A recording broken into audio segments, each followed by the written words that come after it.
righty. So inflation, for example, one of the three issues that the Republicans are running on right now is inflation. And, you know, they're wise to do that. And inflation is something that always backfires on whoever's in power. I mean, just ask Jerry Ford and Jimmy Carter. So, you know, how can Democrats respond to this? Well, there's a new report out from Public Citizen pointing out that in 2015, when Republicans pushed through Congress and Barack Obama signed into law a repeal of the ban on oil exports from the United States, oil and gas exports, it used to be all oil and all gas produced in the United States had to stay in the United States because they were considered strategic components of our economy. And wisely so, by the way. This was a law that was put into place in the 70s under the Nixon administration. And this report found that, I mean, just some truly breathtaking stuff. They found that, first of all, Donald Trump's Department of Energy published a report saying that they were not going to end this, because there was a lot of talk about ending this by the Democrats. And Trump's Department of Energy said, oh, no, we shouldn't eliminate this because, and I quote, consumers will benefit from U.S. exports due to their natural gas industry stock market investments. Right. Now, you know, only about 10% of working class Americans own any stock whatsoever. Any stock whatsoever. So 90% of Americans, no stock, working class, no stock whatsoever. But Trump says, you know, this is going to make increased profits for the oil and gas industry. So, hey, your investments will go up. That was their excuse. Well, you know, in 2015, our oil exports were zero. Last year, or so far this year, our oil exports represent 29% of all the oil produced in the United States. You want to know why the price of oil is price of gasoline is high in the United States? Because we're exporting a third of our oil. We exported, we exported 12% of our oil in 2017. In 2016, the first year that we could do it, we only exported 7%.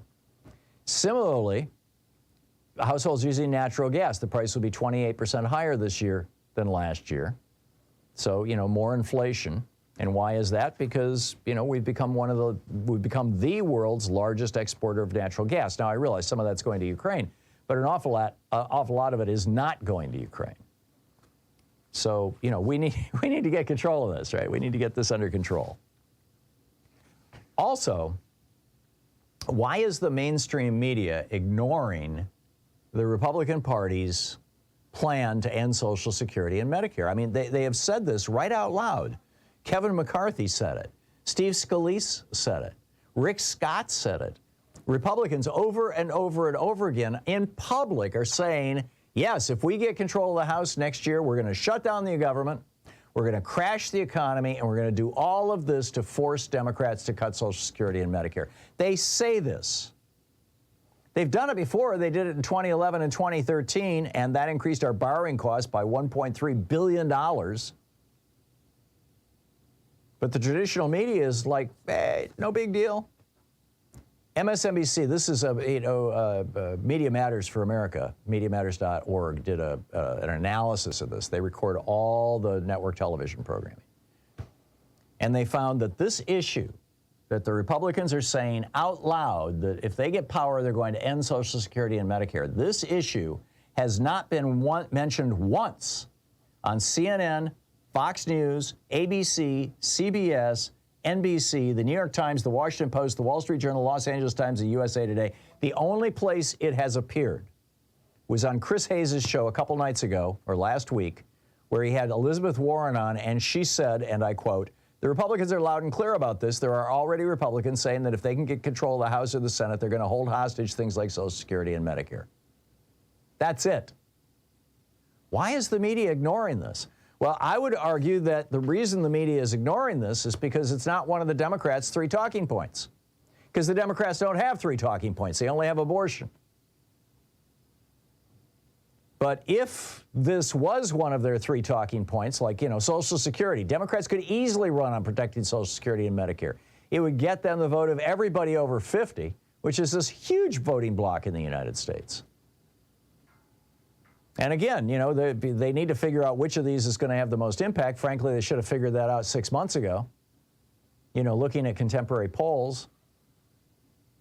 But this, the media is completely falling down on the job here. And of course, the reason why is because Democrats are not waving the flag. You've got to put these issues out. You've got to get people talking about them. You've got to put them on social media. You've got to have your surrogates and your allies, people like me, talking about these issues in the context of Democratic politicians. I could praise Elizabeth Warren for pointing this out, but where are the Democrats who are fighting back beyond her?